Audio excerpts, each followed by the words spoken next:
shack to yours. This is Coffee and Ham Radios. We are live in 5, 4, 3, 2, 1.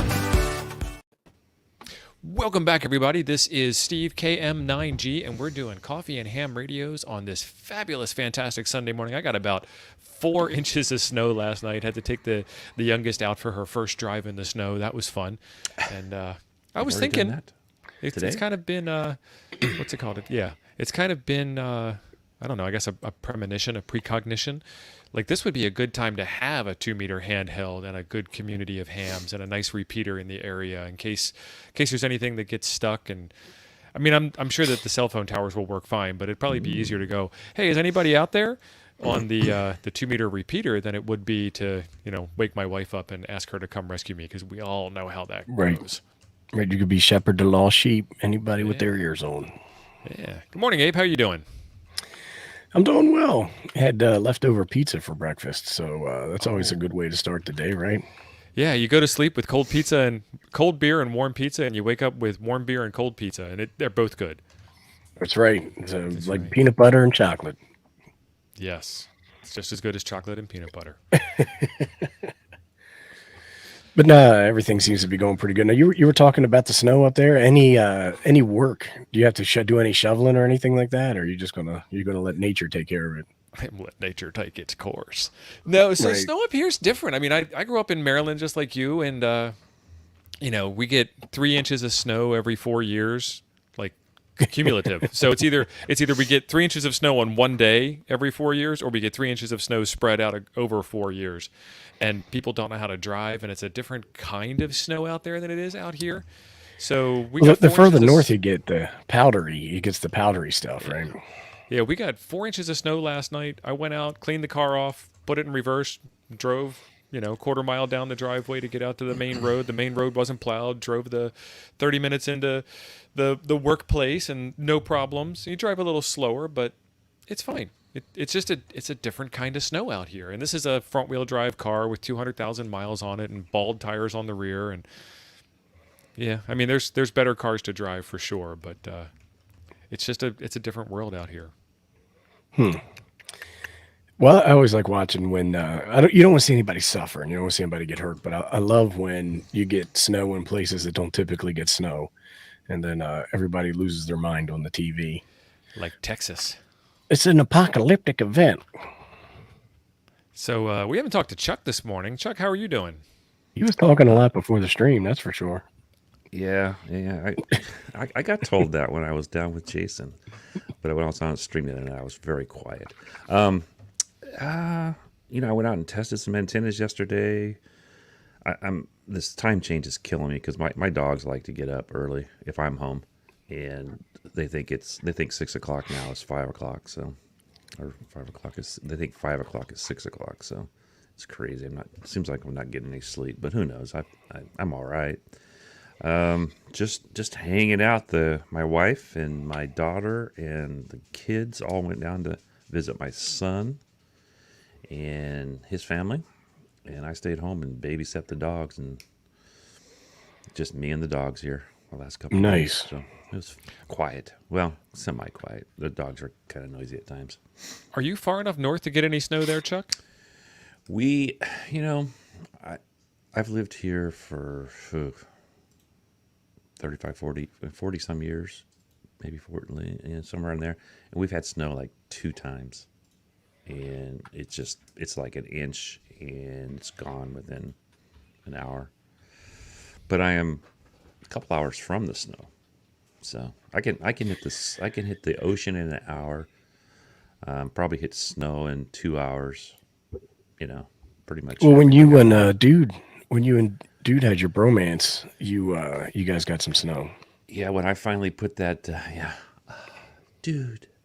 When I finally get that video up, there's like 4, 5, 6 inches, something like that, maybe 3. I don't know. It was. What are you waiting on with that video? Was good. Just trying to get other stuff out too. I think we might have to ask for one in the chat if people want to see that video. I've still I've still got video, at least a video from our camp out with the YouTubers. I've got at least one or two, probably just one from Hawaii. So, Chuck is yeah, just I'll get them out slacking. eventually. I went and tested an antenna yesterday. It took me I was probably gone for 4 hours. Hope people appreciate the test because it's pretty good. It'll be pretty We good. always test. appreciate everything you do, Chuck. Oh, thanks, T.O. You're the best. You bring a lot to this hobby, and it just wouldn't be the same without you. Yep, about 235 pounds. Oh, you had something else. Don on a good day. and 5 SKTs in the chat. I hadn't seen him in a while, and he was folks were talking about him yesterday in reference to the Machelite. The Malachite, Yeah, they're telling the me I got a hot Malachite. mic. Let me turn it down a little bit. Princess Roughstra of Malachite. You were hot earlier, but I think you were just close on the mic. I get excited sometimes, but no, I'll turn it down a little bit. He does. You ever seen an excited ape? This is what it looks like. I've seen a couple shows where guys with supposedly some pretty good audio people that are pretty hot at times. Well, the one that gets me more than anything is when they clip all the time. I guess that's from being hot and modulating up and down and all that kind of stuff. But it is somebody goes out and spends $400 on a Shure SMB7, and then they've got the cloud lifter and all that other stuff, and they sound terrible. Yeah, when they talk, they just raise their voice just a little bit, and it's like clip, clip, clip. I hear clipping in my headphones. So speak a little bit about this this Shure mic and this cloud lifter and clipping and break it down. Let's unpack that. What does all that mean? So there's a couple of different kinds of microphones. You can get dynamic mics, and then what are the other ones? They're not called cardioid mics. They're Cardioid's the pattern of the way the microphone receives your voice, and usually it's more pronounced in the front, and it tries to reject signal from the rear like a Yalgi antenna would. right. But there's condenser mics, there's ribbon mics. That's a there's condenser. What is the other one? Some of them need power, and some of them Electret. don't. Yeah, with the condenser mics, or like a shotgun mic or something like that, a lot of USB mics are condenser mics, and they pick up a lot of noise around the room. And then, so a lot of folks use, like, this is a pod mic, a Rode pod mic. This is a condenser microphone, but it requires a lot of gain to drive it. But that way, you only hear like right in this space. You don't generally hear things far away unless it's super duper loud. And getting that balance just right is difficult. And then you need to make sure that, like if you use compression, that takes like your peaks and your lows and squishes them down a little bit to help with clipping. So that's how a lot of radio folks do it. But a lot of people go out and they'll buy these condenser mics, overdrive them. So this is a preamp right here. It's called a Fed head instead of a cloud lifter.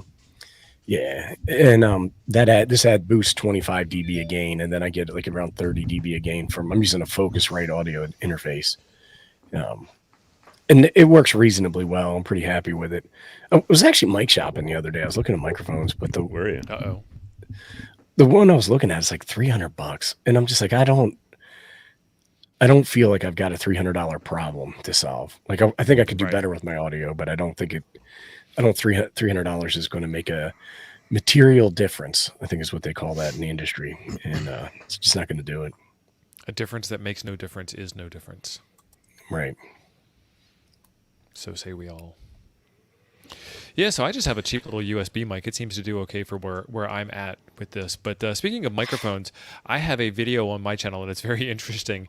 It was 1.5 years ago, so I was young and dumb and didn't know what I was doing. But I had Bob Heil come on, and he talked extremely deeply about different kinds of microphones and different kinds of patterns, and did some demonstrations. And his audio to the world was fine, but my audio to the stream on YouTube was horrible. And Remember this? I don't even know where the audio was coming from. And it's a Mac OS problem. Mac OS doesn't take the audio that comes into the machine and then send it back out. You have to like connect the dots along the way, and I didn't know that at the time. But Bob Heil still got a lot of information across in that stream. Lots of good stuff. Yeah. There's a company called Elgato, and they make a USB mic now that is super duper nice. It's like $200, which a lot of times people are like, "Oh my God, $200." That's not that much. It's not much at all. And it comes with everything that you need. Like, you don't need an audio interface. You don't need XLR cables. It just plugs right into any USB port. I was tempted to give it a whirl and try it, but I've got so much crap that you just get excited and then, Yeah. buy something and you don't need it. So that's this kind of mic here. This has got USB-C on the bottom, and then it also has an XLR connection. And it does the thing so far. I don't know what I don't know, and I do know that I don't have a lot of the problems that you mixer boys have. So I'm like, whew, I dodge don't that have a bullet. mixer. Yeah, no code saying $200 is a lot of ramen. So the thing is that the more parts and the settings and the knobs and all that, the more grief that you got, and it goes against my philosophy in life where everything should be as simple as possible, not as Yeah, complex. the KISS principle. Right. It's Right. kind of like those sleep number beds where it's got like 100 different settings. Out of 100 different settings, I found all 100 of them to not be comfortable. Well, Yeah. one thing that drives me crazy is like in my Jeep, I get my seat just right, and then You're and then my welcome. wife gets in there and then messes with it, or my kid gets in there and messes with it, and I can. It would make me mad because I'm You like, know what's cool about my wife's Jeep is it's got It got two memory? spots. Yeah. And I have the same problem on my truck. Which my wife is like four. Well, she used to be 4'11". She's about 4'10" now. And when she gets in my truck, You've it's been yelling at her too much. all the way forward and all the way up. And then I can't even get. I have to actually just stand outside the truck and move it back because I'm 6'2". I can't even get inside the truck. It's even worse in her car. When I looked at Mike's, I think one of the guys that has the best audio in the business for YouTubers in ham radio is the DX Commander, Cal. Yeah, he does. So he's I got a bought- complex setup for sure. Yeah. Well, I bought the same brand mic. It's the one below his because his is like super expensive. But I did a lot of research on that. I was looking at a Heil, something 40. I forget what it PR40. was. PR40. And it wasn't all for ham radio, the stuff that I saw. So it may not have been great for this, but Yeah. I'd say 9 out of 10 picked this mic over the Heil for sound. So I don't know. And I don't Ham Radio oh, TV, Jason at Ham Radio TV, he sounds fantastic. He does. Oh yeah, Jason. But Jason's got. I mean, I have. He's in the, that business though, right? No, his buddy, the guy that's the president of their club. Yeah. Well, he's kind of in that business with them. That guy has the business, and all I have is this mic, and I bought this for my radio, and now I'm using a $19 mic on my radio that actually sounds really good. If you guys ever want a good mic, it's a if you wanted a good mic for about $20, just get a hold of me on Discord. But and I just use the same mixer thing that you have. It's not a mixer. It's the Scarlett. Yeah. The audio But interface. I had to because I used your little. I needed a preamp because this thing was really. I had to eat the mic to get any volume Right, out right. of it. So this one doesn't need any power, but that does. So while we're on the subject of microphones, there's an interesting thing. That we'll get over to like the topic of the show eventually, I'm sure. But there's an we got an hour and a interesting half. thing about microphones and their purpose. So I forget the name of the principle, but I actually just read about this in the ARRL handbook, which is a theme night that we're doing tomorrow night, where we're all reviewing different sections of the ARRL handbook. And what you need is about twice the dynamic range for the application that you have at hand. So for YouTube streaming, the best quality audio you can get is about 44.1 kilohertz. And so, the voice quality that you want is 22 kilohertz. So you need 44.1 kilohertz to be able to record the proper dynamic range because you need that 22 in each direction. And then you look at like the human voice over the telephone, and that's around 8 kilohertz. And then you look at the human voice on ham radio, and that's at 6 kilohertz for AM. And then you look at sideband, and that's 3 kilohertz for sideband. And then we kind of compress that and add a bunch of other stuff to it. So we're down to about 2.5 kilohertz. So your microphone that you get for video recording for YouTube is not going to be a good microphone for ham radio because of the dynamic range of the signals that you're working with and the bandwidth available and that kind of thing. So be aware that if you're doing this, you're probably going to want 2 different kinds of microphones or some type of mixer that's going to be able to handle that difference. So just some more fuel for the fire. Or what you can do is you have to feed it through a soundboard, and you have to really modify the way the sound comes through. Mm-hmm. I was trying to do that. I was messing around with that, and it was just more On grief. radio? Yeah, it was more grief than I wanted to deal with. So what I think I'm going to do is just buy one of those desktop Icon microphones. That you just hit the button on the thing and it does its thing. Start But talking. Yeah. Now I don't. they're like $400. Do the Icoms have like the Yaesus have? There must be like 15 or 20 settings for the microphone. Is that the same with the Icoms? Yeah, Icom's got a ton of settings for it too. Yeah, and actually, this mic works really good on my 3000. Actually, the 991 and my 3000 have the same settings. So I just set them both to the same thing for the mics. And I've got some buddies that down in San Diego that help me with all the audio and stuff. And one guy doesn't like bass. I have a bassy voice in the first place, so we took some of that out. And bass is not the best for trying to make contacts. And my buddy Gary in here told me I should have he's like I should have a second setting for just when I do making contacts.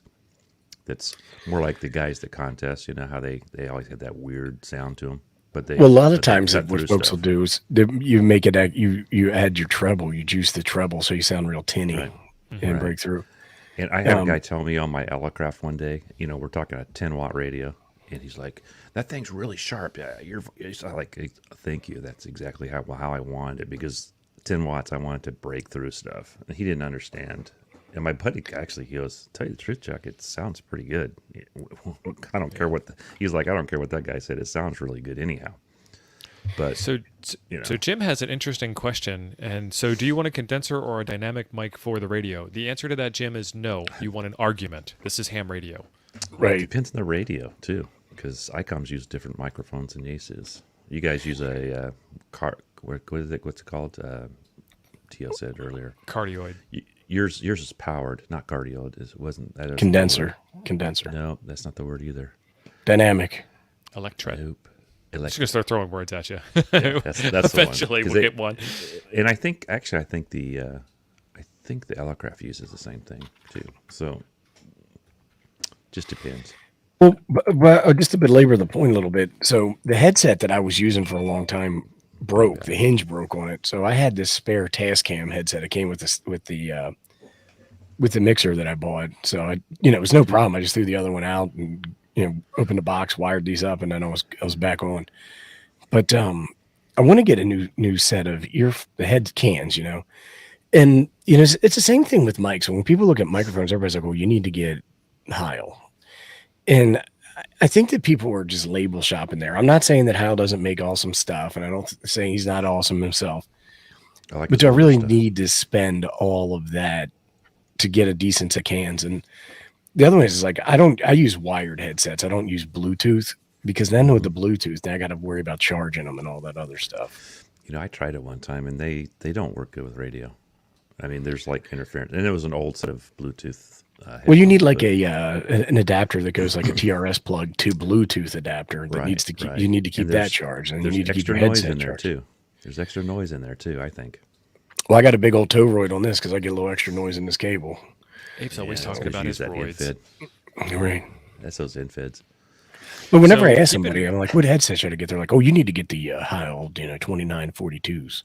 Yeah. I'm like, Keep in mind that this Icom mic that comes with the 7300 is a Heil microphone. Is it? Yeah, he designed that. Yeah. Well, that's good, because the Icom microphones of the past have to be fixed by the probably why he designed fixes them. They have problems with like the 7000s and stuff. They didn't sound very well. And there's a guy that's made a bunch of money. I forget his name, but he's made a ton of money on fixing them. And he fixes others also. I actually have a fix for my my Yaesu mics what it fixes is it takes a resistor out, so it projects just a hair better, and it's not a whole lot better, but it's better. So a really good example of how this audio all fills in together. If you ever listen to hold music on a telephone call, it sounds like crap.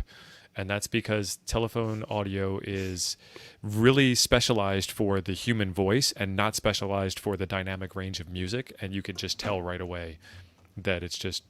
So there's an example of mismatched frequency ranges. There are people who sell music specifically tailored for hold music, and you have to license it, and it is expensive. but large companies will buy that so that when you call them, they put you on hold. Not all large companies, some large companies will buy it. And like at my company, we've done things like where it's like holiday time, so we will license holiday music to play, just stuff like that. Yeah. My So buddy speaking Gary of is in the HF chat. and He UHF told me to and stay VHF. away from those all that extra stuff. So speaking of Yeah. VHF and UHF, I think we have a topic today, don't we? We do. T-Ray likes this topic, but T-Ray, this wasn't the topic of the day. Sorry. You have to Glad wait we till could next answer time. some questions. So yeah, T-Ray, at some point we in the did. future, there will be another stream where you ask questions and we take notes and make a stream 6 or 7 months into the future just for you.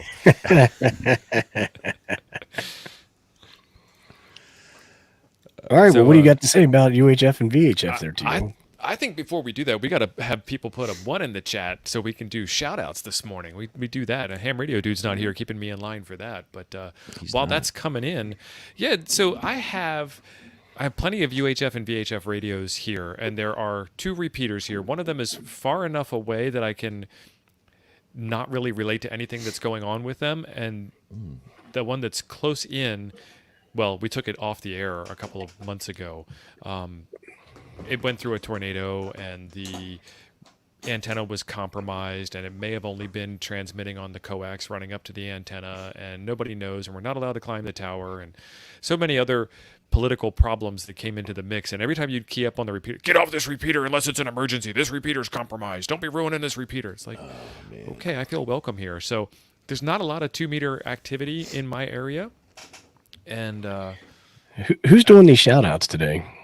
I guess I'll do them. I just wanted to get some space between asking for them and having them show out. So Well, you better start. You better start You shouting. better get started. now that we got there, I guess I better get back to that. So good morning, Adam. Good morning, Bill. Good morning, FEP Labs Radio. So sorry about your squirrel problem that you've got going on there. Good morning, John Hummel Newell, Andy Cowley, always in the house. Dirk from down the street. Marty KM6PRA, good to see you. T-Ray, we've been talking to you already. I'm not going to say anything about that.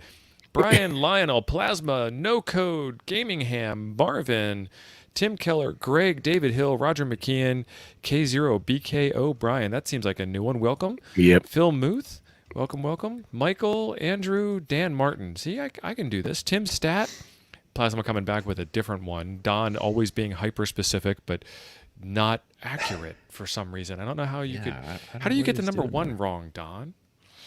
And then Plasma again with the different spelling of 1. And then Tim, Mike, Ham Radio Adventure Guy, James, Plasma Storm with a whole phone number. Sorry, I can't say phone numbers on the air. I might get in trouble. Color Me OD. Welcome, everybody. Good to see you all here. So back to the topic at hand.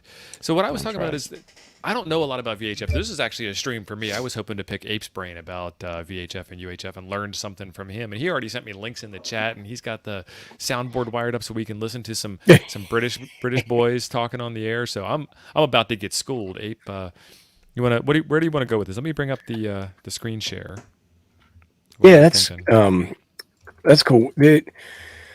So a lot of times, like, people will argue until they're blue in the face about everything in ham radio. But one of them is, what is UHF and VHF? And a lot of what I see is it is 30 megahertz to 900 megahertz is considered UHF and VHF. So what I wanted to do is just get I sent Tio this link, and it kind of just shows how the band is sliced and diced. So you can see down here, starting at 30 megahertz, you have VHF, and that goes all the way up into 50 megahertz, 54, 60.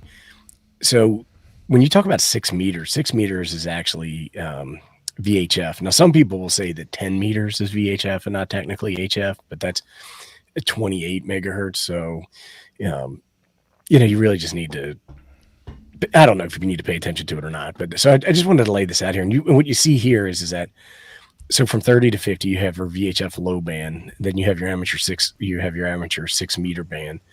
You go up through some TV channels. And I was a little surprised to see the TV channels in there, but there is digital broadcast television that goes on today. Like when I was a kid, my TV, I remember sitting down with my dad when I was like, second grade or something like that. And he's like, son, now here's, when you look at this, you got 2 dials. You got your VHF and your UHF dials. And you would have your local channels on on your VHF, and then your UHF were more like regional channels, like channel PBS. like PBX, PBS was on those. But as you go up, like FM broadcast is in VHF, and charts like these are kind of cool because you can see all the stuff that you can do. So like you have your aircraft band from 108 to 136. And I don't know if a lot of folks listen to aircraft or not, but the folks like in the software defined radio community, man, people are crazed about listening to aircraft transmissions.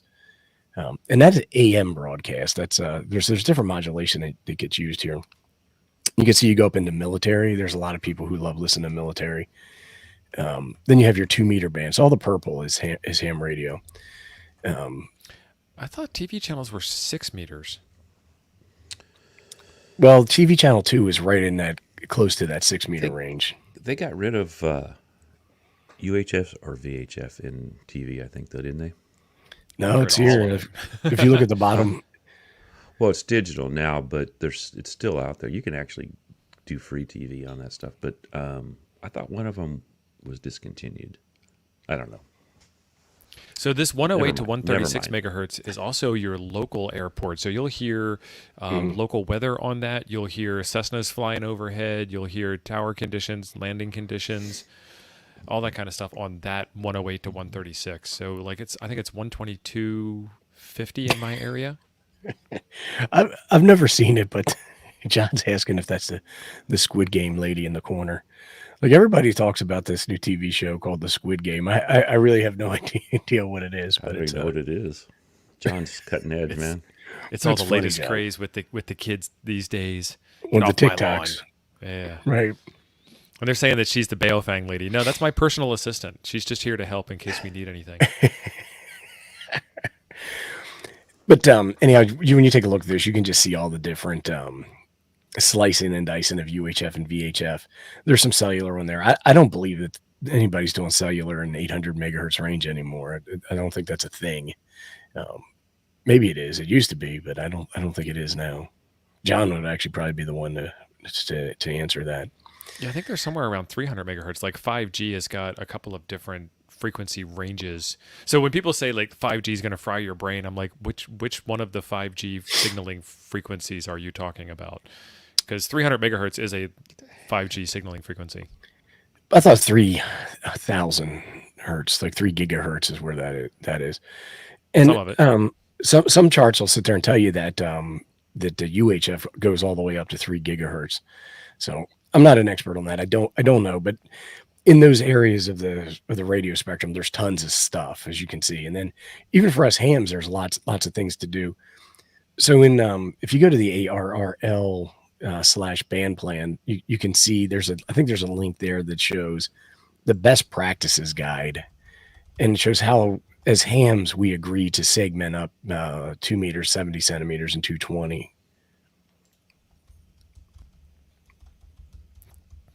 Is that what it is? I think it's band plan.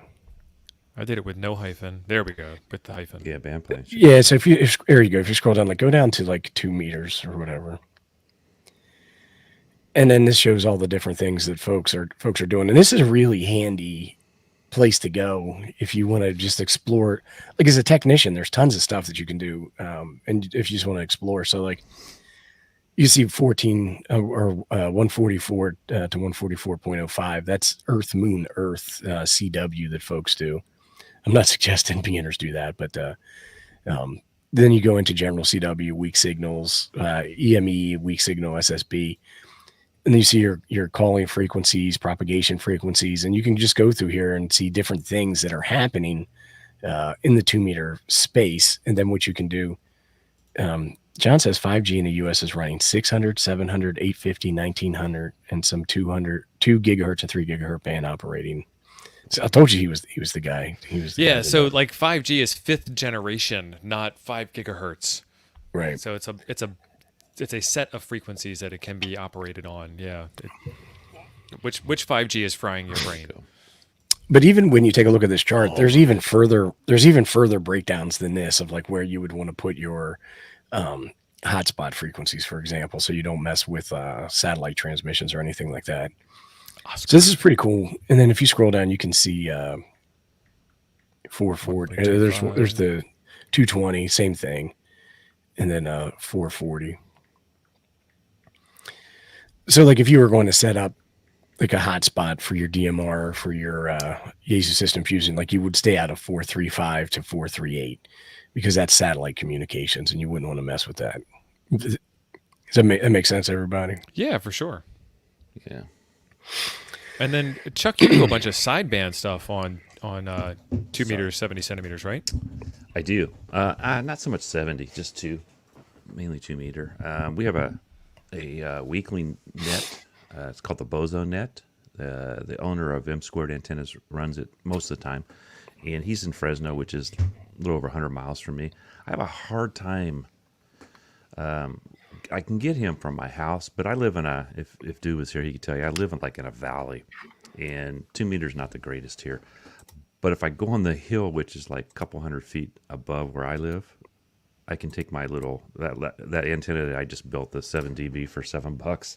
I took that up there one night, and he's like, holy cow. He goes, what are you using? And I told him, and he wanted all the specs on that thing. He was interested because I was super strong that night, and he was too. Because at my house, I end up having to bounce off hills. I mean, he's south and just a little east from me, and I'm pointing almost east to hit him because it's bouncing off the hills.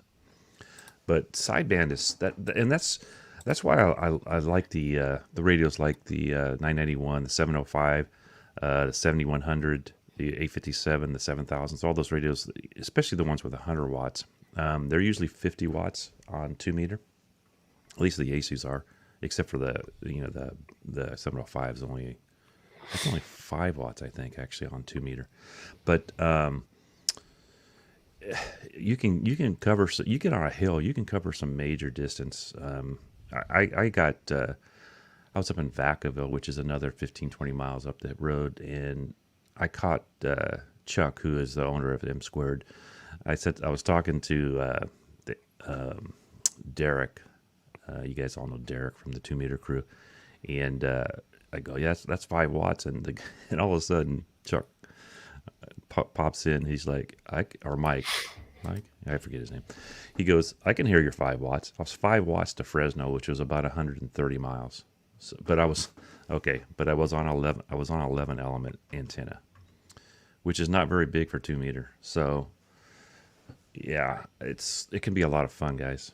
That little cheap antenna that I just built, super easy to make, and if you have a radio, it'll work on regular FM also. So it was funny because we were doing GMRS. We were with Communications and Cigars. If you guys we're going to hit this kind of pretty light compared to what he does. If you guys want to check out John's, he's on Monday nights. Usually after ham nuggets.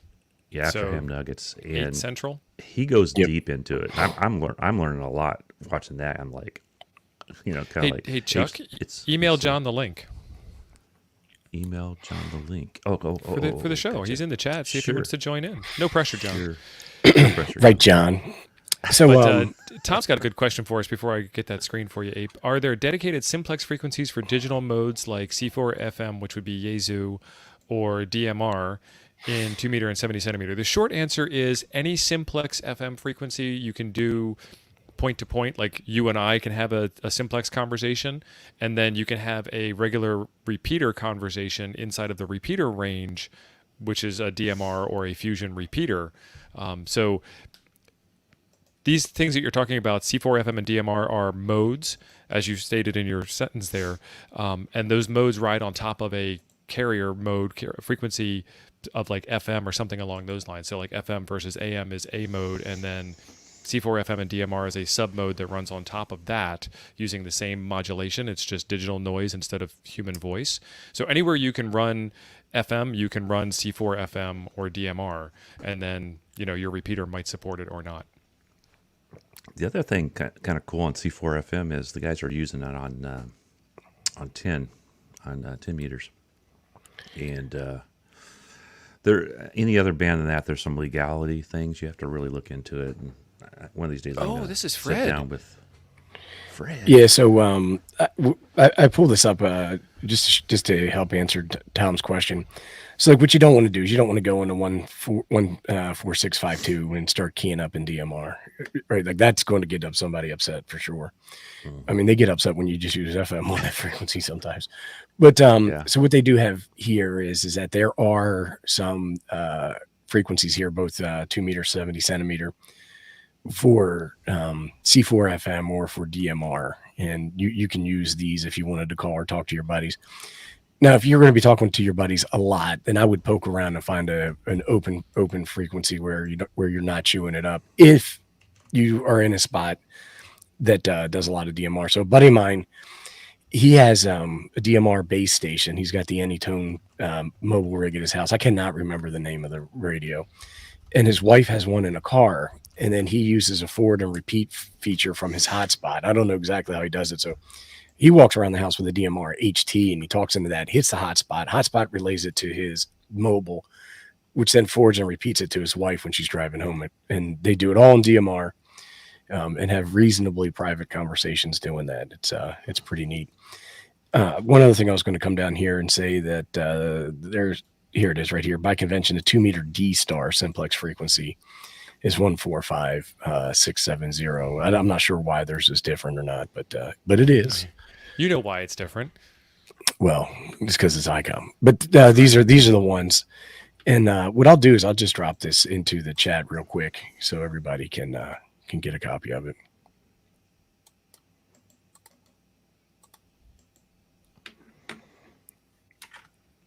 So you had a soundboard set up also so we can listen to some repeaters and maybe we might be able to pick up some sideband too. I just don't have a lot of 2 meter stuff in my area that I'm aware of. All right, let me share that. So what I did here is that I went to WebSDR and I found an SDR in the UK, so we can hear him talk about mashy peas, fish and chips, Piccadilly, all that. And I'm not sure if we're going to pick anything up right now, but we can try.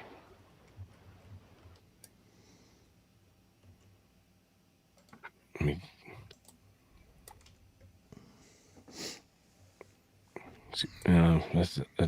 don't know what kind of signal that is. I'll tell you what, why don't you and Chuck, I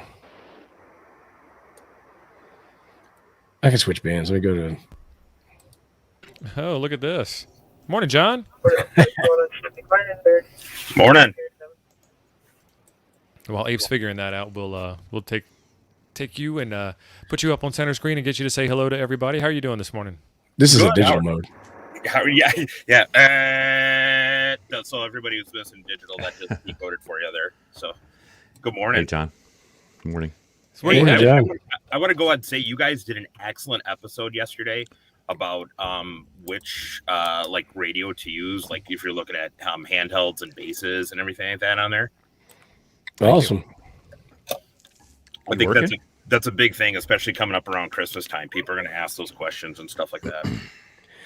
Well, the thing is, we get asked that question all the time. And, there's a lot of people are quick to say, oh, this is the best radio. But really, like we were trying to say yesterday, it really just depends on what, there's a lot of considerations there. What are you going to use? How are you going to use it? Where are you going to use it? And, right. You really got to get to that it depends answer. Yeah, the best radio depends on the best antenna. If you really get down to it. Well, and in this day and age, it's so hard because before, you used to be able to go to like, ham radio outlet or, Gigaparts or DX Engineering, or for like TO and me, we used to just be able to bop over to, what was it, Radio City. Yep. And so many places shut their doors or they're no longer open or something, Yeah. I remember getting some antennas from Radio City. Well, also, like a lot of people, they buy a radio when they get it. They're like, oh my God, what do I do now? Because you're just looking at it. It's like, oh, now you've got to program it. You got to get all the frequencies in there. And it can be super intimidating to folks. It can be. So real quick, Tim made a good comment. He said people need to subscribe so they can get monetized. I missed the super chat dancing. Tim, I appreciate that you missed the dancing. I kind of miss it too. I was talking to Abe. We need to get the soundboard back. But we also got set up. You can see at the bottom of the screen this Buy Me a Coffee. And I wanted to give a shout out real quick to TC Fitz, to KN6IZD, IZ David, Italy Z David. I'm doing that wrong on purpose.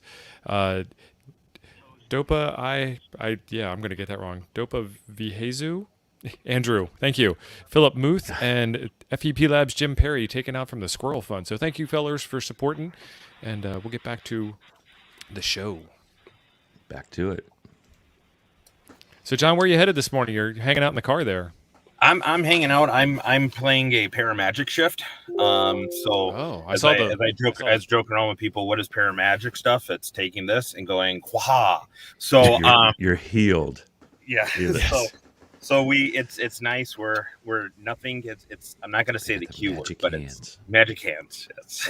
But no, I just tuned into you guys, and I love these discussions about frequency bands and stuff like that, because it really is kind of an eye opener, really, on what's going on out there in the frequency world these days. Yeah, I think it was Jim, FEP Labs, and I were talking the other day. There's a huge FOMO, fear of missing out, when it comes to ham radio, and you don't really even realize this when you get into it. Like, if you're not a ham, the question is, what is all that stuff? And then when you are, you're like, oh my God, I have so much stuff to do. I can never get around to all of it.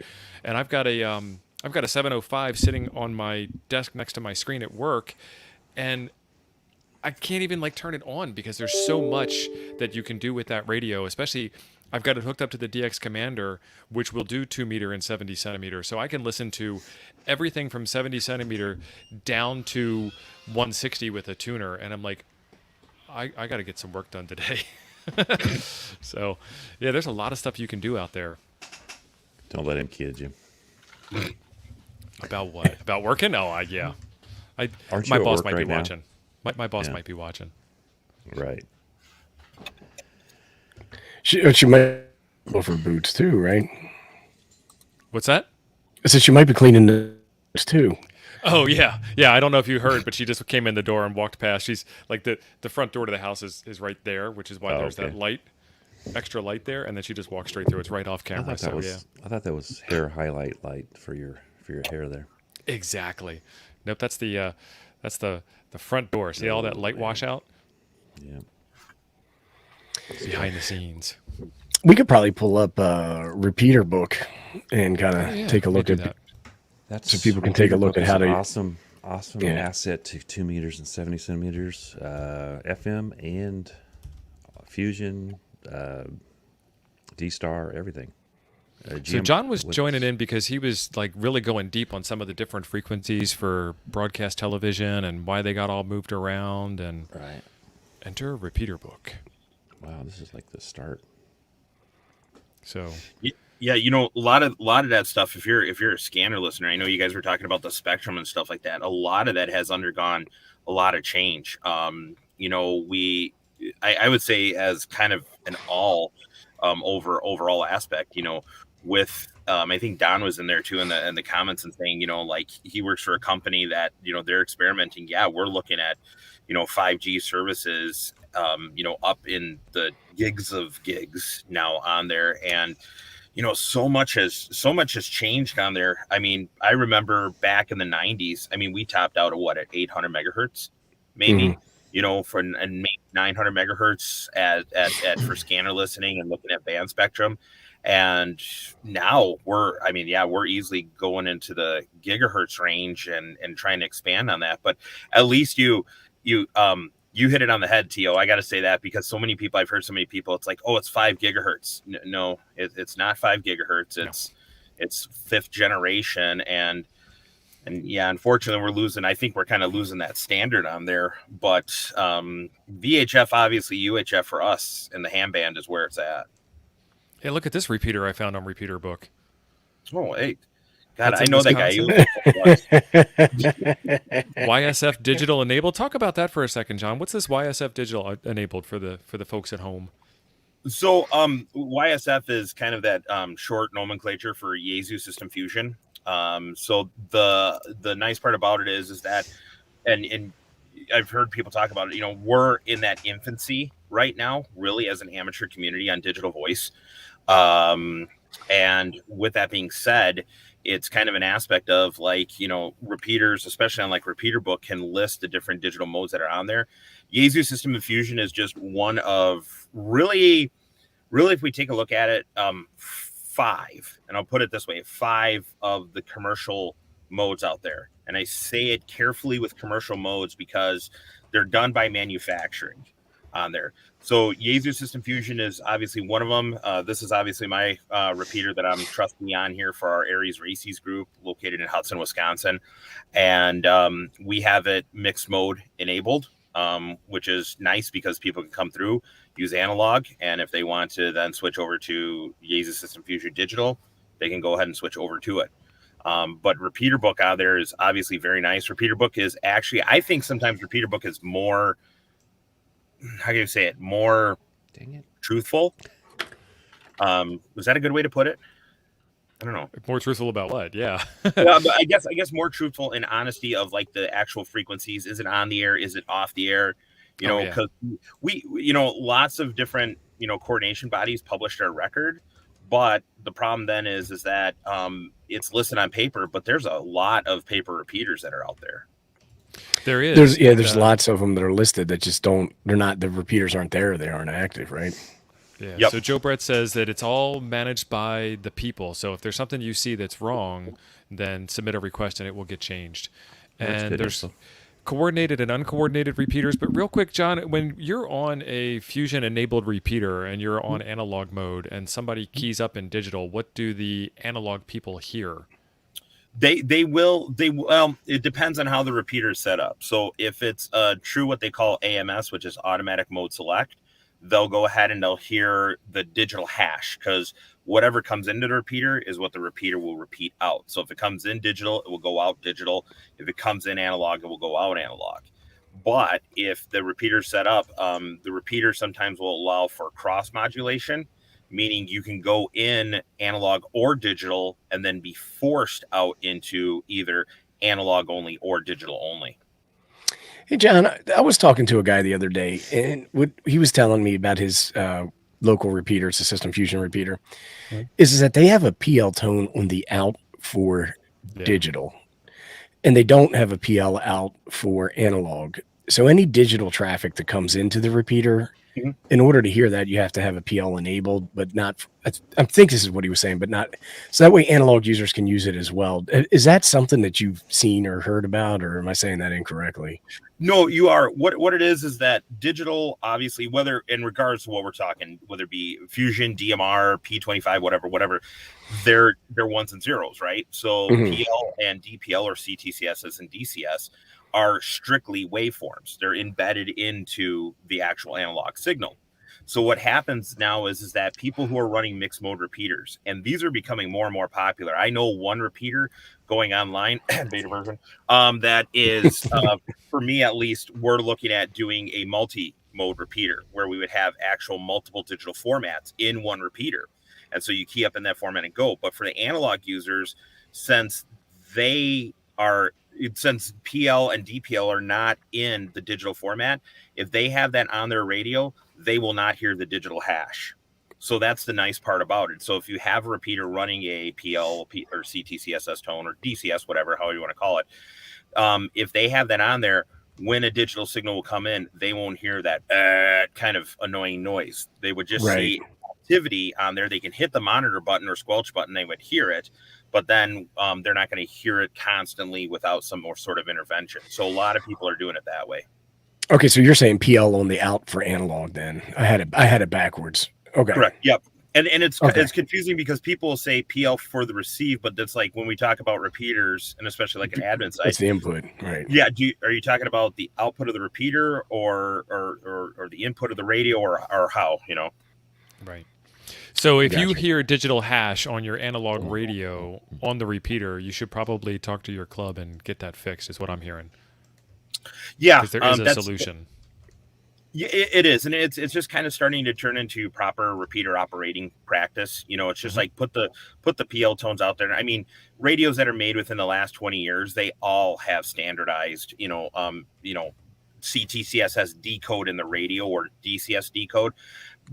If we go back to like the 90s, when I first got one of my handhelds, I think it was which one was it now? one of them you had to buy the CTCSS decode board separately. So when you're a repeater, when we were looking at it, you said soon to be linked. We should probably talk a little bit about repeater linking. Oh, yeah. When I first got into ham radio, I was into radio and stuff like that, but I was talking on a repeater and I was talking to this guy and I said, well, where are you? And he says a few states away. And I'm like, what in the world? And then it turned out that we were linked. I wouldn't call it All-Star, but it wasn't. There's another one that another repeater, RLP or something like that. IRLP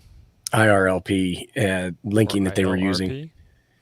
Yeah, and which is cool. But what I find funny is that a lot of people will be like, "Oh, there's digital modes. They're internet modes. They're not real ham radio." But repeater linking over the internet is perfectly acceptable communications for ham radio. I know. So we looked at my area, and there's 5 repeater links. 2 of them are down, and 2 of them are the same repeater. One's VHF, UHF. Chuck says, punch in Pinole, California. I don't know how you pronounce that, but oh my God, Chuck. Both. This is ridiculous. Look, I'm scrolling. Yeah, scrolling. And was that 900 megahertz miles? repeaters, 6 meter repeaters, 220, 1.2 gigahertz. I should try some 6 meters. It's got 900 megahertz. I can do that on the 991. That is a fun band. I've never done it. So when you say fun band, what makes it fun? Oh my! I mean, there's really okay. So we fight for 900. I joke around. We're not just secondary users of 900. Still scrolling. We're like third or fourth, users on 900 is what I sometimes joke around. But I mean, I used to use a 900 megahertz repeater based out of Eau Claire area. And now, if you're looking at Eau Claire, basically look on a map, you'll see I-94 goes from Minnesota, and just before it kind of curves down, that's where Eau Claire is at. And literally, I could get 40, 50 miles easily on a 900 megahertz repeater because there's just nothing there. And I know there's a few. Is it Florida? Maybe. I'm sure someone in the chat will probably say it. Florida had some 900 megahertz DMR repeaters on there that they had a big network down there that just went for miles upon miles because of that. Not that this geography means anything to anybody, but that's almost 100 miles away from me. You just need to get yourself a directional. A Yalgi. Yeah, that would help. But it's funny because I was looking at 1.2 gigahertz HTs, and they don't have the same feature set from a keypad standpoint, at least the ones I was looking at. And you really don't need that because you're really only going to talk to the repeater, right? You need 5 channels or something like that. Right. You don't need to constantly be changing it like you do on something like my handy dandy Red Fang. So at first I was kind of like, well, how are you going to control this? So it's all done via computer. Imagine 900 megahertz is the same way. The only thing I have that operates in those are SDRs, and I have 2 scanners, 3 scanners maybe that are RX only. They don't transmit on those bands. Yeah, and that's the sad part is because we're always talking about losing privileges and losing band width and everything like that, and it's like no one makes 900 megahertz stuff. I mean, even right. some of the commercial stuff, like Kenwood, I say Kenwood LMR, so not to be confused with the amateur side of things, but they used to make radios that could go down to 900s. Motorola used to make radios that could go down to 900. EF Johnson, a lot of them used to do that, and so many now are just locking out that band. But with the demise of paging. Paging used to be on 927, 929 megahertz, 931 megahertz. And they used to have and we're talking the old, alphanumeric pagers, right. And so much of that's gone away now that the band is just kind of clearing up, or they're just only down on one frequency almost across the entire United States. It's just such an uncongested, unused band. And we can't get equipment for it. Well, that's the way the 220 is going to be going too. To be able to find a good 220 HT is difficult. And I've got a couple of them. I won't call them good quality, but I hear so much intermodulation on 220, and I have no idea why that is. But I talk to other people who operate on 220, and they get it too, where they just turn on the radio and it's just sitting there, and all of a sudden it's making goofy noises. Yep. We do have a reasonably close by 220 repeater that is linked. that I was able to play around with on a little bit. But it would be nice if I get it, right? Like as an equipment manufacturer, you're only going to make equipment that people are going to buy, right? And then as a consumer, I'm only going to buy equipment that's going to get me on the air where people are talking. So it becomes a very cyclical situation that we find ourselves in there. Yeah. And, when I used to work more on the two-way radio side as a two-way radio tech, I'd remember going downtown Minneapolis area and on all the, the top of all the big buildings down there was like 3 or 4 different 220 megahertz business trunk radio systems on there. And it was absolutely amazing because no one else wanted to touch it. And I'm like, dude, sign me up, because one, you're on top of the building and, it's like, it's 30 degrees, 20 degrees down at street level, but you're on top and all the heat there, it's like 80 degrees. So you're working in your t-shirt and it's beautiful. But it was just so interesting of like, 220 megahertz trunked radio systems. I'm like, that is just as far left as you can think of in the combination of mismatch of frequencies and technology. So speak for a minute about trunked radios, because we've used that term a lot, but we've never unpacked what it actually is and how it works. That's good. So I always tell people the general way is this. You go to a bank teller, right? You walk into the bank lobby. You have 4 or 5 windows open, let's say, right? You go to your little line, and guess what? The first teller that opens up, you go to that window. So that might be teller number 1. The next person behind you, they come up, they might go to teller number 3. The next person behind you, they may go to teller number 4. And someone might come up. So what trunking does is it basically is a technology built into either the infrastructure, meaning the repeaters and controllers and everything like that there. And when your radio keys up, you wait for that little chirp, okay? And once you hear that chirp then signifies that you've accessed the network on there. That means that you can go ahead and talk. And as a matter of fact, I'll turn it to our local talk group here, but I will turn up and demonstrate. So here, I got my radio. Now all I have to do is key up. And when I key up, did you guys hear that chirp? Yep. Mm-hmm. That meant I just accessed the network. Now I can actually, after that chirp goes, I can actually go ahead and start talking my conversation because my radio called to the system and the system said, oh, okay, let's go to channel repeater number 2. And you can communicate there. Now the next thing you know is all of a sudden my other unit wants to go ahead and respond to me. So what do they go ahead and do? They go ahead and key up here that chirp, but now they might be on channel number or repeater number 5. But the way that it works is with those things called talk groups, and that's how you connect to one another. And I always say talk groups are kind of like an address for your radio that you're kind of going to. So when you're on that talk group, only people who are on that talk group are going to go ahead and hear you. Did your hand burn a little bit when you keyed up that mic? Did it? No, it's okay. It's nice. It's big, but it's nice. It's got that K word on it. I just didn't know if there was a problem there. LMR. Oh, when you So, those mics, they're substantial, man. They got some weight to them. Yeah, there's a big boy mic that you got there. But also with trunking, there's the use, and I might get this wrong, the use of the control channel, right? So, I mean, the control channel is where you would originally do all your, I guess, brokering, for lack of a better word. And then that control channel takes care of assignment, like frequency assignment, based off of the talk groups that you're willing to access, correct? That's correct. So more of your digital trunk radio systems, so like P25 or DMR is very big on this. They use what they call capacity plus or cap max systems, where they have one repeater that is just basically talking between the radios and the system. So your radio's literally kind of constantly pinging and constantly transmitting to the network to say, hey, here's what it is. So as an argument's sake, let's say repeater number 1 out of 5 is that control channel. So it's broadcasting and saying, hi, everybody, I'm the repeater site, da-da-da-da-da-da. And the radios will ping in on that repeater and saying, hi, I'm radio 56 here. And I want to talk to, can I be on this tower? Can I be on these talk groups? Can I be on these kind of things?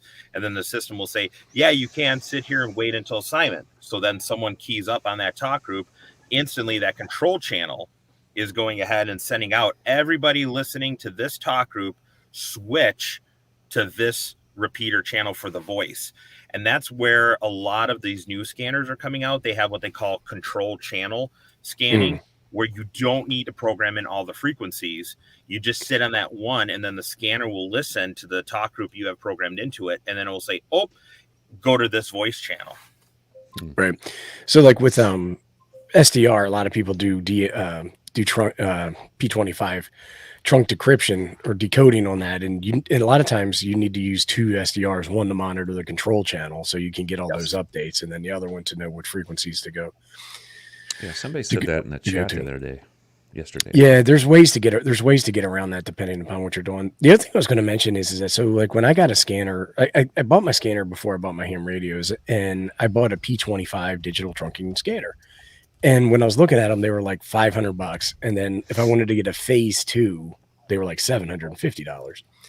And so I looked up in the area and my area, and then the only trunking that was happening here, digital trunking, was phase 1. So I bought a phase 1 scanner, and within 2 years they went to they said we're going to phase 2 by this date. That date is long coming past, and they're not on phase 2 yet. So I was gonna say, don't let that be a deterrent. But if you go, there's a place, I think it's called Scanner Guys website. You can go there and talk to them if you're going to buy a scanner, what would work best for your area, and then they'll even program it. Some of the scanners are super duper easy to program, but I like scanning a lot. It's one of my favorite things to do. But I just, mine set up now, I just turn it on and hit a button, and just go scan through anything that I'm interested in, and then like I listen for like the water tower's been checked. All right, we know the water tower's safe. It's so silly, but just listen to that stuff. Yeah, and some of those scanners, like you guys were talking about scanners yesterday, like I think you showed a picture of like a Unita SDS or something like that. Yeah, you can get scanners that are like receive any and everything under the sun. And it's there, or you can get inexpensive scanners, or you can do with SDR stuff. The issue that really, really comes down into it is that it's these systems are so complex. And once again, I just use Minneapolis because I'm a reference there. One of their trunking sites has 18 800 megahertz channels on. So that's where those scanners will kind of come into play that could sit and just decode the channel and then move for you. But like in Wisconsin here, some of the state P25 systems and what have you, the trunk systems, they only have 5 channels total, with one of them being a control channel. So I went out and I did the same thing when I was first playing with my first SDRs. I bought a 5-port USB powered dongle, and then a USB hub, and then I plugged in the 5 dongles, and then I used, I think it was at DSD Plus decoder trunk, something. I one of there, and then you just plug that in there, and then that did it all for you. But then it was a pain in the butt sometimes, Well, a lot of these guys get really crazy in the SDR space where they'll map out an entire infrastructure for a trunk system, and they'll even capture the radio IDs and then get the usernames, and it's nuts. It's like it's like they're a control op where they know everybody in there. They know what radios they're using. There's a lot that you can dig down deep in that SDR space. And what's cool about that is that it's cheap to get into. Like for $50, you can get 2 SDRs, download the software for free, and be up and running relatively quickly versus buying like a $700 scanner. But the scanners are really cool these days. Shoot, that one you showed yesterday looked really cool. Well, and you bring up God, I can't remember who it was, because someone just asked me the other day about it, but they used to sell these little 433 megahertz data. Who was that, Tio? I know what you're talking about, but I don't know who sells them. Like LoRa is in that space, isn't it? LORA. Yeah. There's a few of them that sell it there, but I was going to at one time build this thing where you can make these little sensors, and then what you can do is you can hook them up. They're transmitters. They're not receivers, but they're transmitters, and do a thing for my garage door, so I would know if the garage door was actually open or closed. And then you can take those little SDR receivers, and then they're cheap, they're easy, and put it into like the Raspberry Pi, and then pull that audio off of there. And I mean, it's really a fun space to play with those SDRs. Well, we had a guy at work that had a hack RF, and he was able to take like your car door, you unlock your car door, he could capture that sound and then play it back, and then open and shut your car. Mm-hmm. Yes, replay attacks. Yep. It was he did, and that was a few years back. It was definitely pretty cool. But you can do that with garage door openers and all that other stuff. So we got a question from the chat. What is Wires X? And I think there's somebody here that might know something about that. There's a guy I know I can give him a call on the phone. Okay. So Wires X is nothing more than sort of like the other linking technologies out there, sort of like All-Star and stuff like that. IRLP, you guys mentioned Echolink. I think you guys talked about in yesterday's show too. There's a few others.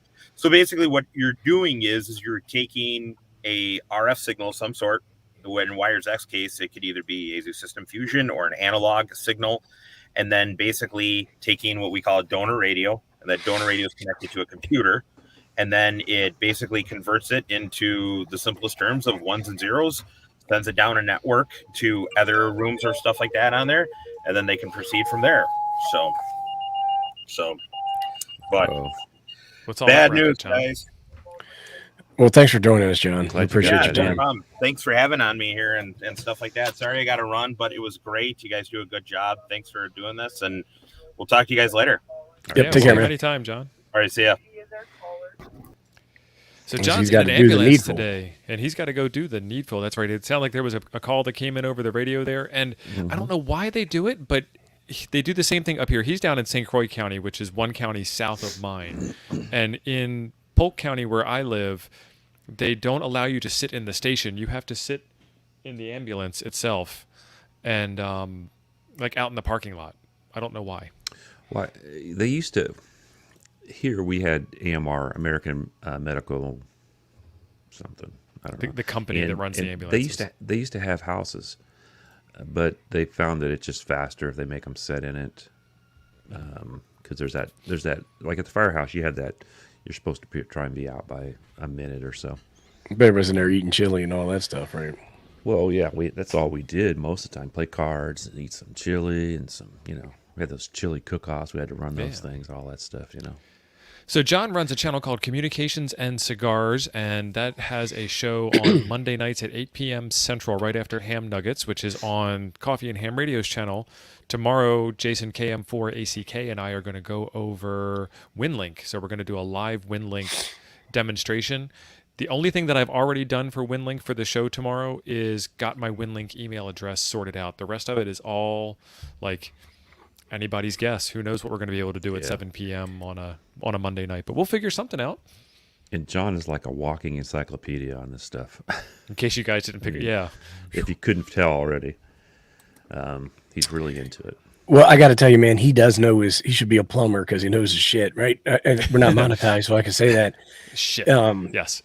His podcast, the Vodcast, I don't know what you call it, that he does on Monday nights, Communications and Cigars. He's good, and he definitely covers a lot of stuff. And he talks about what's really cool is he did a special on like Nextel, and it was 20 years ago that I was using Nextel phones, and I actually liked the Nextel phones back then. That was cool. And he talks all about them like he's got one right in his hand. You know what I mean? And he does a fantastic job on that show. Actually, Dude and I are towards the end of the month are going to be on the show with him talking about communications in like the fire and police services. Are you guys doing that on his channel, or are you guys doing that on his channel? Yeah, that'd be awesome. And he's really good about radio. Stuff like you know what I mean. Like you can tell he's definitely a user, and he's not myopic on anything. Like he just all aspects of radio, which is fantastic. Yeah. So we got 2 more supporters that came in while John was here. We had support from someone, and that's the name that they use. So I'm not just being I'm not being disrespectfully anonymous. I'm being specifically anonymous because that's what they did. And then T-Ray, thank you very much to both of you. T-Ray. Thanks for the thanks to both the pledges there. I appreciate it. Helps keep. So that was pretty cool having him on. What else did we want to cover or talk about? One more thing that was sent in. This is from Ofcom, which is the UK. Andy Cowie. It looks like Andy Cowie action. So this one actually came in from the Gaming Ham. And both Andy and the Gaming Ham have fantastic YouTube channels. Make sure you look up them. But this is the UK FAT, the UK Frequency Allocation Table. And I searched for 140 to 900. So we can kind of compare and contrast this with what we saw on the ARRL's website or on the US frequency plan. So they've got couple of different channels there: maritime, mobile, broadcasting, aeronautical, radio navigation. They use such fancy words over there. They sure do. Like they say things like whilst. So instead of saying like while I was waiting, they'll be like whilst I was waiting. So a lot of similarities, but a lot of differences. I don't see, and I'm just kind of briefly going through this. I'm looking for like the repeater segment. I'll get back up to the top and stop scrolling on everybody. Yeah, getting me all dizzy over here. UK 11, specific details of frequency bands available for low-power devices exempt from licensing are contained in Ofcom's interface requirement IR 2030. That reads like government speak. Radio teleswitching is permitted on non-interference and non-protected basis on BBC broadcasts on UK 15. Yeah. Gordon's asking a question. He says if he goes for his intermediate and full licenses, could he use any of his call signs? I don't know how that works. Like in the UK, your call sign is dependent upon your license. It's not here in the US any longer. So when he says any of his call signs, how many call signs you got, Gordo? You get a new one when you progress. So your call sign tells you what your power limitations are. M0 versus M7 is regional, but I don't 2E0 know. versus M0 versus G0 is Andy license could level. probably help him with that. If only we had some British folks in the chat that might know something about this. Yeah, Andy or Chris, right, from 2E0 UK. Was it 2E0 UK? UKH, UK ham. UKH, right? That's how I remember here? that. UKH. Nah, but he's if I've ever got British questions, I ask him. Gotcha. So Andy And he says you said- can have 3 call signs. Well, how about that? I wonder if you could get a 3 for an FT8 off with the 3 different call signs. Oh, nice. You could contact yourself on all the bands. You could win. You could. Might be extra points for that. I don't know. So there's these antennas that they use for scanning. They're called discone antennas. I was thinking about picking one up because they're really broad banded or wide banded across No. UHF and VHF. No, that's not the reason. You were thinking about picking it up because you're an addict and you have a problem. Yeah, I don't know where I would put it though, because like I was thinking I could squeeze up into the attic and mount it in the attic somehow. Some of those things are, they're pretty big, the discone antennas, but they're pretty good. They can go down from like 10 meter RX. I don't think you can transmit 10 meter, but you can get all the way up to 33 centimeters, 1.2. That's right, 1.2. So this isn't a cone like a funnel antenna. This is a bunch of wires that are shaped into a funnel shape, but they're individual, like a basket of wires, not like a cone. Am I getting that right? Google this. They look a little like a quarter wave for Don't be putting me to or work. a ground wave for 2 meters. They do. So like what you'll see sometimes is you'll see a single element that goes up at the top. Yeah, there it and then is. you'll see a flat ground plane, and then you'll see a 45 degree. There you go. They come in all varieties, but Varietological. yes, but these are pretty cool. And Comet makes one. It's around $150. I suppose I could build one, but I probably would just buy the Comet. But go on and click on one of those so we can get a good look at it. Maybe that's a. It doesn't really look all that complicated. Well, the centerpiece is going to be the hard part. Oh, Chuck could make one of those for you in about 5 seconds. Yeah. Yeah, So there's no That one- vertical on top of that. this one doesn't have them, but some of the other ones do. I assume it's all painted, but I assume that's metal, right? Where the It's everything painted, yeah. pops into. Let's see what this thing looks like. Oh, there you go. That's a kit. Yeah, it looks like it's got a lot of parts in that kit too. And there's your connector. You got an N-type connector on there. Yeah, well, you have to. Are N-type yeah, I was thinking connectors about and UHF connectors compatible? They look really close. I know they're No, not the same they're thing, not. but they look really close. Well, you can screw them together, but you can't get them apart. I was talking to somebody, and I don't remember who it was, but they screwed a PL, was it PL 239, 259, whatever it is, 259. into an N-type connector, and the center pin went into bent up the center, the female socket. Well, Yeah. they're supposed to be more waterproof, I think, and I think a little bit better connection, right? Yeah, Tio's because I got one picked right up there. For 2 meter. I picked up this thing here that Ape recommended and Jim recommended and Dude recommended, and that looks like an N-type connector to me. but It I, is. I have no idea. Okay, so yeah, I wanted to be sure. Now that thing looks You can buy brand an new. adapter. Mine looked No, like it fell it's- down an escalator. It's You got got a the little same bit. stuff going on. A little bit of witness marks, a little bit of love on it. You can buy an adapter for that too. Backside too. Yeah, that's what I did. It came from like a UK site, but it was shipped from the US. USPS priority mail. Yeah, they're end connectors. I had to buy end Now I connector gotta get adapters, adapters. but I had to get them because my Siglent Spectrum Analyzer, which is really cool. My 2 meter that adapter adapters came with yet? in. I need to Sorry, upgrade Greg. my box. Mine's in a bag. Well, right. some of them. Back to Amazon I go. I've got this little Walmart basket of adapters here, and I've got like a Plano thing. Plano's the way to go, man. Oh yeah. But this thing is sardine packed, so I mean, I need to. It's heavy too. It's I 2 need layers, to. huh? Sardine packed. Sardine. Do you eat Don't those? ask me why I have this handy. So N9YO Tom is another YouTube channel, and he mentioned these, and he said they're a little more mild than tuna, and they are. And then the other good thing about sardines is that there's a low mercury count. So on today's episode of Coffee and Ham Radios, we're going to talk about your dietary needs and things that you should be eating. And these me aren't see bad that. at all. But is that the whole sardine, or is that just the fillets? Oh, it's the whole thing. There's just Bones a pile and of all. fish in here. So you just open that up and whole fish, head, tail, fins, everything. There's no Ooh. head and there's no tail, but other than that, yeah, they're descaled and ready to go. Put a 1 in chat if you want to see T.O. eat one of those right now. Oh wow, Oh, I gotta get. I on mean, board. look, you brought it up. I mean, I think I'll that, do it. I haven't had anything to mean- eat yet today. Well, maybe we'll start off with some sardines. Yeah, starting off with Chuck and Ape asking me to do it. All right, and then Kirby wants to. All right, hang on, folks. I gotta go get some utensils because I'm not gonna eat them like a heathen. Right off, he's not going to come back. hey, I'll show you guys something. Hey, if you guys, put a 2 in the chat. If I'm gonna build, check this, guys. Oh man, I need to get it back. What size is that, Chuck? I saw you post a picture. Is that 50 cows? This is a 50 cal. I'm gonna make a, you know, those little propane. And we can't have fires here anymore in the summertime, right? Right. So you know people are buying those propane,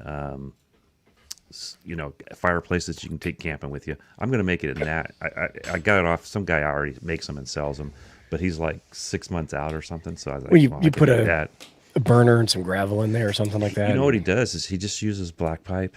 Black pipe does a kind of a U shape or a J shape, and then drills holes. You drill holes like about 1.5 inches off, and then you put rocks in it if you want. Drain this real quick so I can show you. Oh, Hang see, on. Plasma Storm wants to see it, and Kevin does. Yeah, that'll be I cool, missed a Chuck. bunch. See, So, T.O.'s good. Now, I might as well these- make a video, right? he got sardines in water and salt. So, you know how kids won't eat anything, right? Most of the Right. time, anything strange. So we used to get together. My buddy, my brother-in-law, my kid, and myself. And my kid was like 6 or 8. Get the smoked oysters. Oh man, I love oysters, but the smoked ones I cannot do. He would down those things. I mean, we went. My I haven't brother-in-law tried had smoked oysters. a barbecue. There you go. How do we get you You on ate 'em full all? screen, You T.O.? ate them? Oh, No, I'm showing the thing. oh All I right, thought so it was empty, but I saw. full Now screen. they're not in oil. That was in water and salt. Yeah, it was in water and sea salt, and then you just reach in with your fork and you grab some, and No hot it's kinda- sauce or anything to help choke it down. No, it's fine. Looks kind of fishy, like flakes like normal fish does. Yeah. It's pretty I good. don't know, but Yeah, pretty good. That's bait. I do. I need some milk to wash this down. This is good. Though. I haven't heard that in a while. I'll eat the whole thing. This is good. I Yeah. just- So I saw- Tom tried it on his show. Tom goes out and activates. Where's mine? He doesn't do POTA, but he goes out and activates parks and woodlands and stuff like that. And it's kind of more like a hey, this is what I'm doing video. And they're fun to watch. So John Bloodworth says his whole paycheck market has a sardine counter. I'm not sure what that means, but like an olive bar, salad bar. Yeah. Hey, Adam. Or, excuse me, Dennis. You know what that That's box the- is, don't you? he says Nick is saying he needs some crackers. Milk and Oh, nice. sardines. When are you going to put that QCX together? It's been like a year, I- Chuck. It hasn't been that long. Let's see, but it's been close. I don't know. Dennis just bought one. I said we should get together and build Surstroming? them. I don't know what surstroming is. Oh, How often? Oh, you don't want you're that. That's almost like right, a Gio. that's like a Russian or a Slavic thing where it's got like scales and teeth and like fish gums and Fish, it's like the parts of a fish that they would use if they was making fish sausage. fish scrapple. Have you ever eaten scrapple? Yeah. Ape? Oh yeah, of course. Scrapple's awesome. You know, I can't get it out here. They don't sell it in Wisconsin. You should be able to order it online. So Nicholas So is ma'am. asking about QDX kits. If you were on the QRP Labs Groups.io mailing list, people are starting to sell them, and somebody had one for sale for $100 today, and I'm thinking, no. How much were the MSRP on them? So it was $40 for the radio and $20 for the case, so $60. So this guy's asking $40 for shipping. That MF. And Hans is going to release another batch of about 350 here in a week or two. So I'll just wait for $60. Which one's that? The QDX, and the QDX is an FT8 only. Well, FT8, JS8. You know, it's a digital mode only. Is that the one you just built? No, or I is it built the different? QCX. Oh, I've got a whole set of videos on my channel about building that and tips and strategies and getting it. oh, built. you didn't. You just talked about the other one. You didn't buy Yeah. it yet. Well, I Oh. tried How often to, you sit but there was a around eating land them? rush. This is This is the the- third can I've had since N9YO put the video out. So 3 cans in a month. Not much. But did you eat that stuff before or his video, or were you like, oh no, this looks like a thing I'm going to I get never into? had sardines before the video, but I figured I'd give it a try. And then here they My have stomach's getting smelt. queased. They have smelt, which is a little tiny fish, Use smaller smelt than a for sardine. Yeah. And they bread them and deep fry them, and they do it as a fundraiser. So you go in and you just buy like a thing of. They come out in this little like French fry basket type deal. Good stuff. I would eat fried fish. I like fried fish, but I don't know about no raw ass sardine in a canned fish Oh, these aren't soaking raw. in salty water. Well, what These aren't are raw. they? Well, I mean, you ever canned anything in your life? Yeah. Yeah. So you have to heat it up for 90 minutes or whatever, and that seals the whole thing up. So they're cooked in the can. That's I why the don't know. bones are just like the meat. man. Describe the Just- taste. Well, how about we describe the mouth texture first? It's moist. What's the So other we'll one start they out put on there. pizza? It's a little What's the salty one they- because this is the sea salt and water variety. So Anchovies is what a they little put on bit more pizza. mild than tuna. Like tuna has this really strong second flavor that comes on after you take a bite. It's really good though. I would enjoy this, and because this has got salt in it, I don't need to add salt to it. So I don't know if I'm going to be able to watch any more of this. What was the other one? I think I might have tried like smoked kippers. They were way too salty. Kippers. Way too salty. Adam's asking what brand are you eating? You're eating supposedly the sustainable caught ones or whatever. Wild Yes. Planet, wild sardines in Wild. water with sea salt, and these are scale-free, sustainably caught in the North Pacific. So, yeah, on the back there's a nice picture. And it's We right had this behind my old boy. lights, so At work, he was this Russian dude. He was right out of Russia, like from Moscow. I put up Gary's. And this dude would come in and he would open a can of sardines at lunch and he would take them and put them on white bread, like a piece of Gary. Wonder Bread. And then he would squirt mustard on there. And I mean, he had fish and heads and tails and stuff hanging out of that sandwich, and he would eat that thing. Oh, the gaming hand says now you're talking kippers. at least it's not It's- lutefisk. You want to talk kip- about something it's that kippers and- sounds bad. That's the petrified shark, right? Lutefisk. Isn't Well, that we where just they- take the fish around here and like bury it in the backyard, pick it up next season, and then eat it.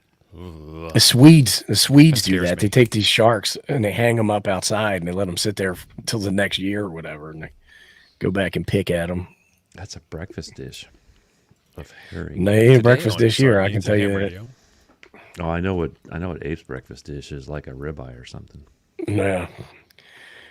Although today was leftover pizza, but Yeah, these are a love fantastic pizza. little Oh. protein hit for you. They come in a can. The only problem is that it's hard to like Eat. you open the can and you just spill. So, do it outside or do it over a sink or something like that. Not in your ham shack like I'm doing. Oh, you could rub got it like on your guns, right? Use it for gun What's oil. that? Use it for Gun gun, oil, oil. yeah. Yep. Your guns have this fishy smell, so nobody wants to steal them from you. Nobody wants to take it. I picked up like a 2-pound flank steak like the full cut or whatever it is. Do you ever stuff one? Now those I have like 3 or 4 times a week. Yeah, I'm gonna stuff probably it? thaw it out today. You ever throw stuffing in it? My mom used to cook No, with I haven't. I've stuffing. never done a stuffed flank, but you I've done like slice 'em? where I don't know what kind of beef it is, but where you like mash it out and you mix up some stuff and you roll it up in there. Like what do they call that in Italian cooking? It's called a You talking about like manicotti, stuffed shells? no, it's like it's like Ravioli? a rolled. No, it's no noodles. It's just beef with something Rolled up. I've seen it with prosciutto, hold on, let me where it's got like cream cheese It's rolled pretty into good it. with the stuffing in it. Yeah, it's you kind of put like it in your Sunday gravy. Christmas, Thanksgiving. you know. Red eye gravy.